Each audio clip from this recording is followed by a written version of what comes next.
Stangibelisco here. It's that time of year when you might want to consider getting a small generator if you don't have any source of backup electricity in case there's a protracted power failure during a winter storm. Being about it's the 6th of November. Tomorrow's the 7th, right? I don't know. Tomorrow is election day, okay? Tomorrow is election day, God help us.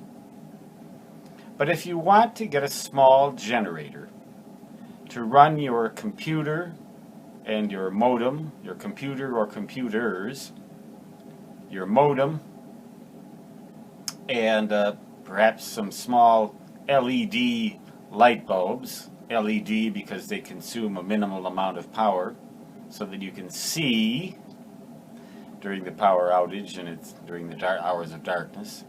If you want to have those essential things, and I don't consider television essential, but now some small televisions will run off of small generators. You want to be certain that you do two things. If you just want a small generator, you don't want to have the whole shebang where your power goes out and a generator kicks in and runs your entire house. You just want a small one to run a few things. Don't plan on running any electric space heaters or any heavy-duty appliances. Just a few small things. What I advise, or I should say mandate, is you do two things. Number one is that you make sure that the generator produces a good enough waveform so that it will run a computer and other sensitive electronic equipment. Because some generators, they're sold as small generators and they're sold cheap. They'll light up a light bulb all right, but you try to use a computer with it and the computer will go nuts. You don't want that. You can use your computer, of course, off of battery power. But if you want to get on the internet, you're going to have your modem operational, and the modem's going to have to be plugged into the generator, and the generator's going to have to produce a good enough waveform for the modem to work. I have a small Honda generator. I believe it's called a 2000 EU or something like that.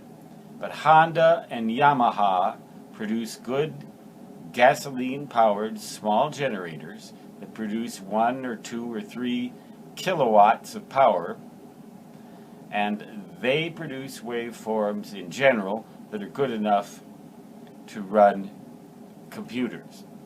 You want to make sure of that, unless you don't want to use your computer. But other electrical appliances that are sensitive, like television sets and things like that, will also go crazy if the generator produces a lousy waveform. The light bulbs will light, but that's about it.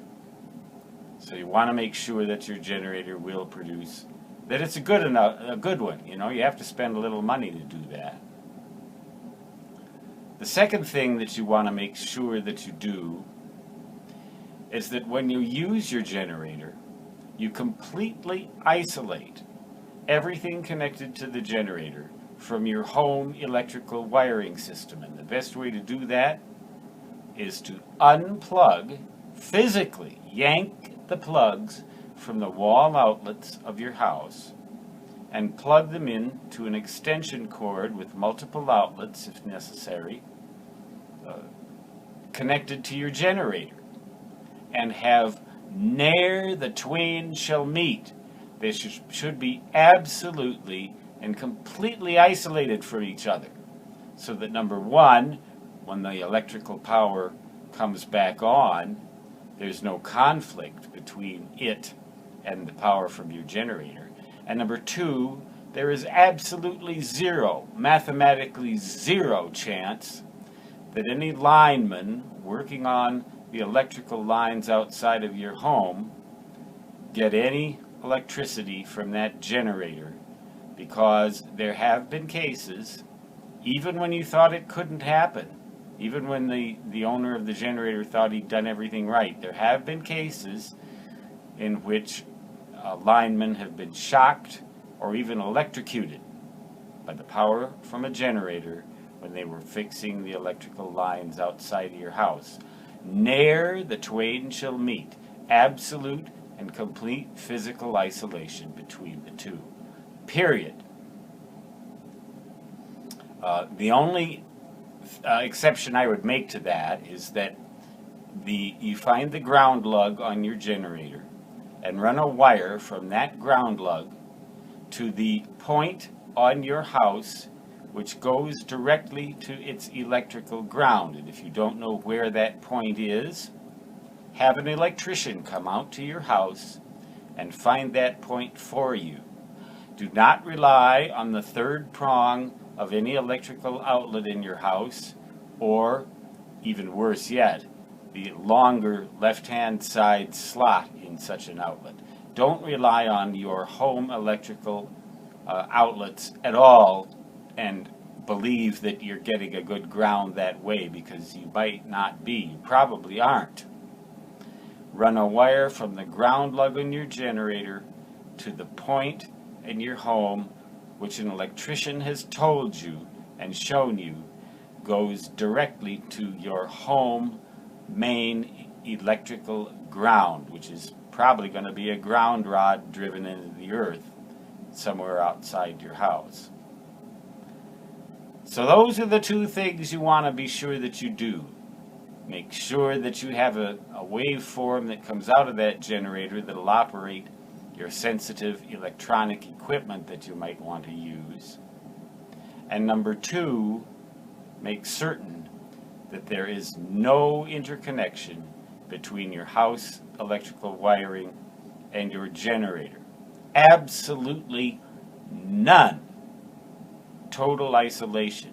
And that's an order from Stan Gibilisco, signing off from the Black Holes of Dakota Territory, United States of advice from a... So, I know something about a few things. Until next time, so long.